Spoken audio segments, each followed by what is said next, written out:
Capítulo 2 de la Biblia y los Adventistas del Séptimo Día. Recordamos que este es un libro de John St. DeCorn y tenemos en el capítulo 2 observancia del sábado judío. Es cuando llegamos a la cuestión del día de reposo y su observancia que nos referimos a lo más distintivo del adventismo del séptimo día, y es que este tema en el que se hacen su gran llamado a muchos cristianos poco instruidos o sin instrucción alguna. Así como su enseñanza sobre la limpieza del santuario fue resultado de su creencia anterior en las profecías desacreditada de William Miller, igualmente su doctrina con respecto al sábado fue una consecuencia de su convicción en cuanto al santuario.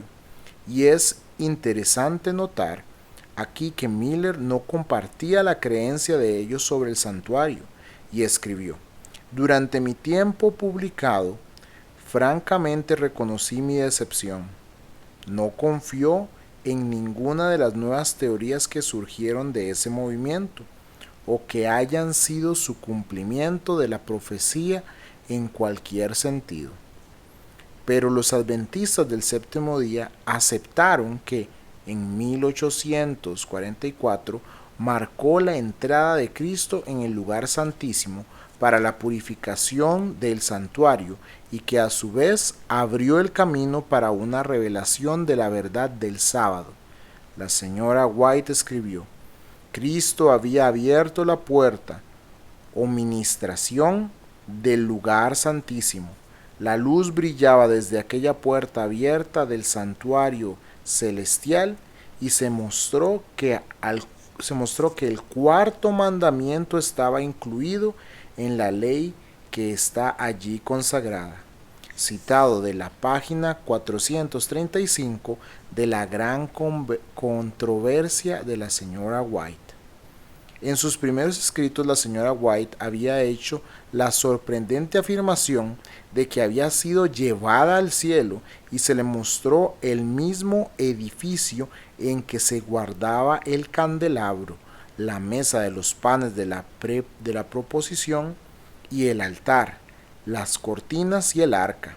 Luego vino esta increíble revelación. Jesús levantó la cubierta del arca y ella vio las tablas de piedra sobre las cuales se escribieron los 10 mandamientos. Ella se sorprendió al ver el cuarto mandamiento en el centro de los 10 preceptos, con una suave aureola de luz que lo rodeaba. El ángel dijo: es el único de los 10 mandamientos que define al Dios viviente, que creó los cielos y la tierra y todas las cosas que están en ella. Cuando se echaron los cimientos de la tierra, también se estableció los cimientos del sábado. Desde ese momento la observancia del séptimo día fue principio cardinal para la señorita White y sus seguidores. Insistieron en que actualmente debemos guardar el sábado de la misma manera en que los judíos habían de hacerlo en la época del Antiguo Testamento.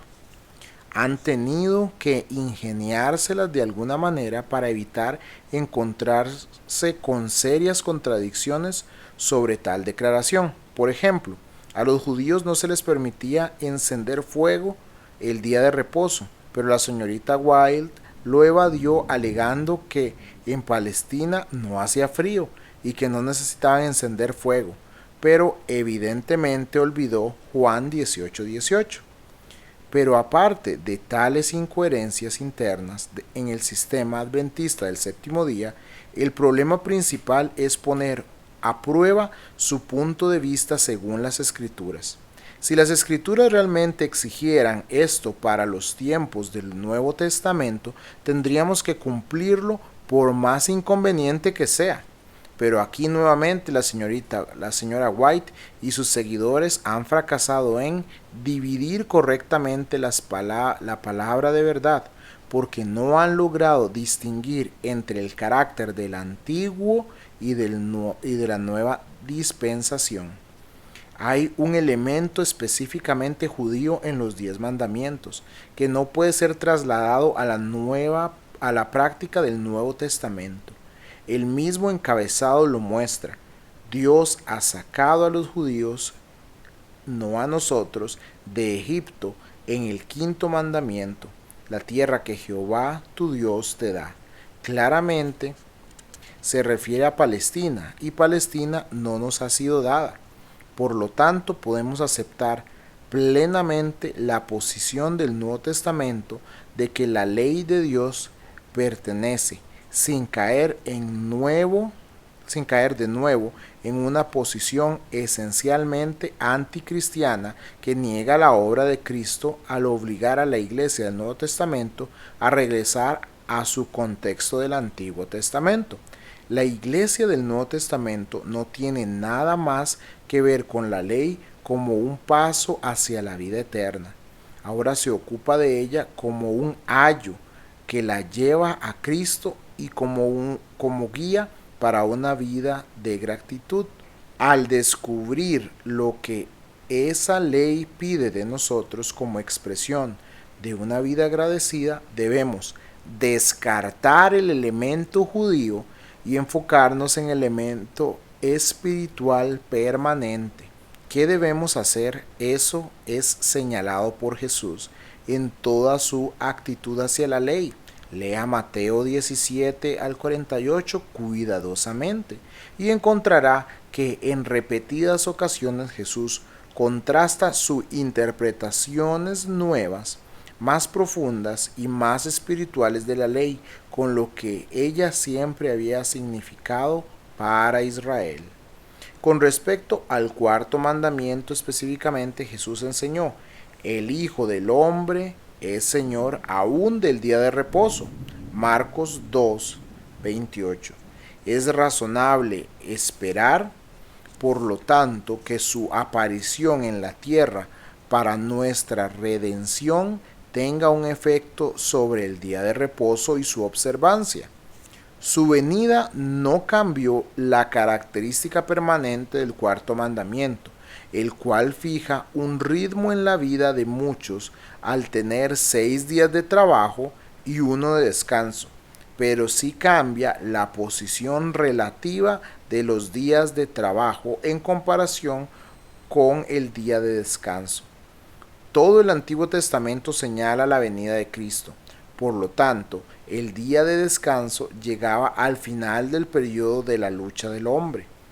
Que el sábado debiera ser el 7.º día, no el 3.º o el 1.º o cualquier otro día, era esencial para el simbolismo del Antiguo Testamento.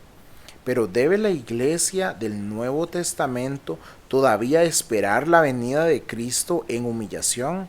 No, no debe. Él ha venido y así ha cambiado la relación de los días. Nuestra vida está en Él, nuestro descanso está en Él. De esa vida, de ese descanso procedemos a continuar nuestro trabajo como expresión de nuestra gratitud. Por lo tanto, nuestro día de descanso y de adoración es el primer día de la semana y estaríamos negando al mismo Señor que nos redimió si volviéramos al 7.º día del Antiguo Testamento. Todo muy interesante, pueden decir nuestros amigos del 7.º día, pero ¿dónde encuentras la autoridad de la Escritura para ese cambio? Lo encontramos en el propio acto de Dios al levantar a su Hijo de la tumba el primer día de la semana, Juan 21.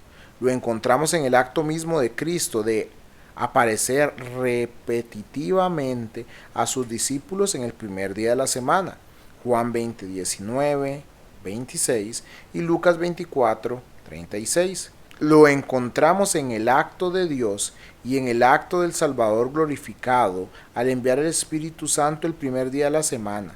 Lo encontramos en la práctica común de los apóstoles de reunirse para el culto cristiano y la enseñanza el primer día de la semana, en Hechos 27. Lo encontramos en la revelación que el Señor le dio a Juan en Patmos el día del Señor, que fue el primer día de la semana, Apocalipsis 1:10. Así, la Iglesia de Jesucristo de todas las edades, con la excepción de algunos sabatistas, adventistas del séptimo día y bautistas del séptimo día, captaron el significado del Nuevo Testamento sobre el cuarto mandamiento. Cristo le había dado a su iglesia la promesa de que el Espíritu Santo los guiaría a toda verdad.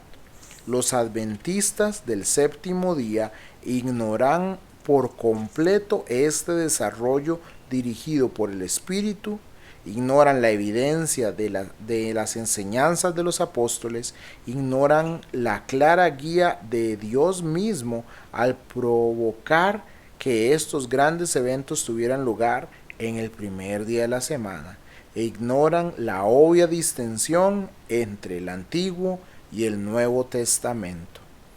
Debemos recordar que todas estas palabras, esta enseñanza que nace de la Escritura, nos debe guiar a Cristo.